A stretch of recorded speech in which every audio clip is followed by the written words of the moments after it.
What's up, Managing Madrid Podcast listeners? This is Kiyan Sobhani. Happy Monday. Little treat for you guys to start your week. For those of you who are not patrons yet, it's a clip from last week's mailbag, which ran about an hour long. We answered questions we always do every single week, and this particular clip is someone asking us the following question. If Carlo Ancelotti wins one more league title or one more Champions League title, does he become the GOAT manager at Real Madrid? Lucas and I gave our thoughts on that. That's coming up. As a reminder, we're only doing 2 free shows per week now. It's been the case for a while. So any midweek post-game shows, that's only on patreon.com/managingmadrid. Our weekly live Zoom call, that's over on patreon.com/managingmadrid.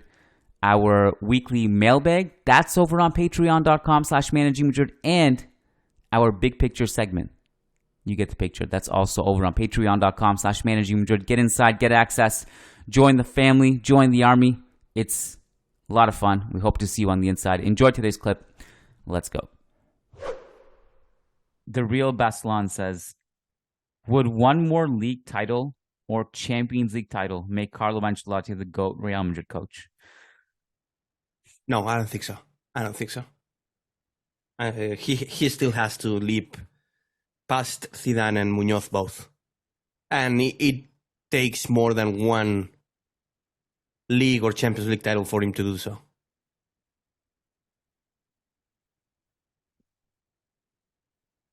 He's not catching Muñoz. So it's right now it's Muñoz, Zidane, and then Ancelotti. Why wouldn't it make him pass Zidane? Well, Zidane has 4, right? I know Zidane has 3. Well, Zidane, it was a 3-peat, though. Yeah. Well. Yeah, he had better teams than Ancelotti as well. Yeah. You also think back. I mean, the degree of difficulty of winning a 3-peat is insane, but I think it's almost.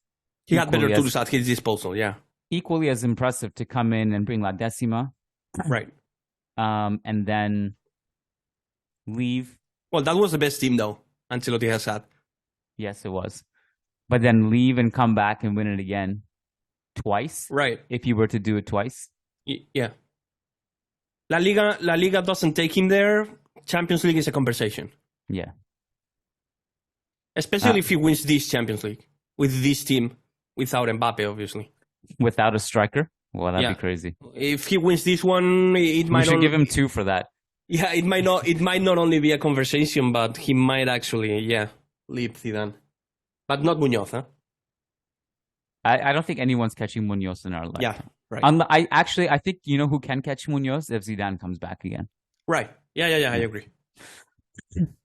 Last one. Wesley Uma says, hey, Kiyan and Lucas, hope you're both doing well. Over the past seasons, we have seen many memes about Camavinga and his versatility, as well as the recent injuries experienced by the club, causing the rate of memes to increase to the point that Camavinga tweeted, leave me alone. This had me thinking about the stories I've read about Stefano being the dominant, versatile force that he was. If meme culture was present in the past eras, what kind of memes or jokes do you think could have been spread around about Stefano and any other Real Madrid legend of yesteryear? Secondly, I'd like to point out, Kiyan, it seems as though Camavinga has been demoted from your number 1 favorite to number 2 with the recent arrival of Jude Victor William Bellingham. About the memes, I think that the most fascinating thing would be the heat maps about Stefano. That would probably be the most fascinating thing to monitor had social media been a thing back then. I think everyone would be waiting to see Stefano's heat map after every single game. I think that would be the most fun thing to do back in the day.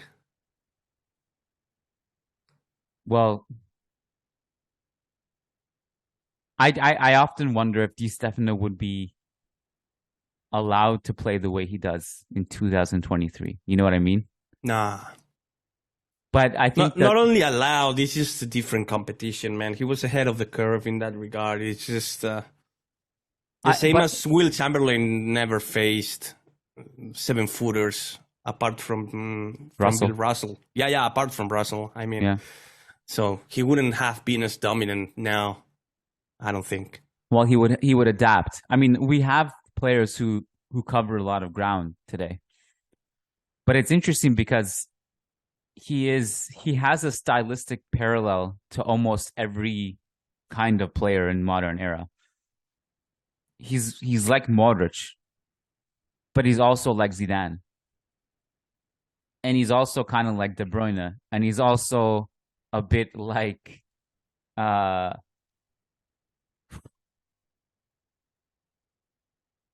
who's a good parallel for his goal scoring from that position. Like he also can score like a striker, but he can also like play as a center back. And so I don't know like what that looks like in 2023, you know? It might be a Bellingham role. He would definitely be memed. Yeah. The heat maps is a good one. You'd probably see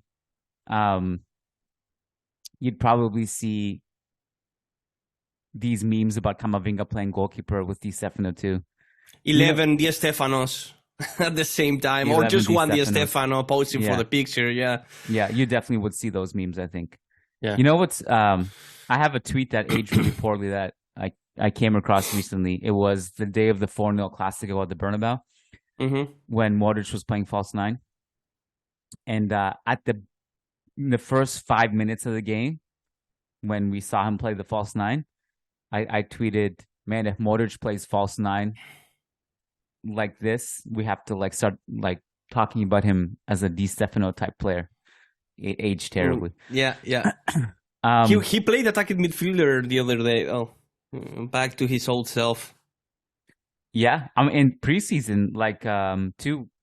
I think it was the first game of the preseason where Bellingham was the 10, but him and Bellingham would like change positions. And and Ancelotti literally said when I asked him in preseason like what other players can play the 10 apart from Bellingham, and he listed Modric, which was surprising to me. He said Rodrigo, Goulet, and Modric, and not Brahim. Wow. I don't think you mentioned Brahim. Yeah, poor Brahim. Second part of this question. Camavinga has been demoted from number 1 to number 2. Oh, go ahead. Yeah. Well, when you have a child, the love you have for that child is incomparable. When you have a second child, your love for the first child doesn't go away. You love both children equally. So I love them both equally. I really like these two players, though. Yeah, me too. They're really, really likable midfielders. I mean, all of them. It's just not those two. But like, we have a really likable squad. I still have Camavinga ahead, though, in my list. Yeah. He's still like a nephew to me, Bellingham. to draw your analogy. He has to win your love a little bit more. Yeah.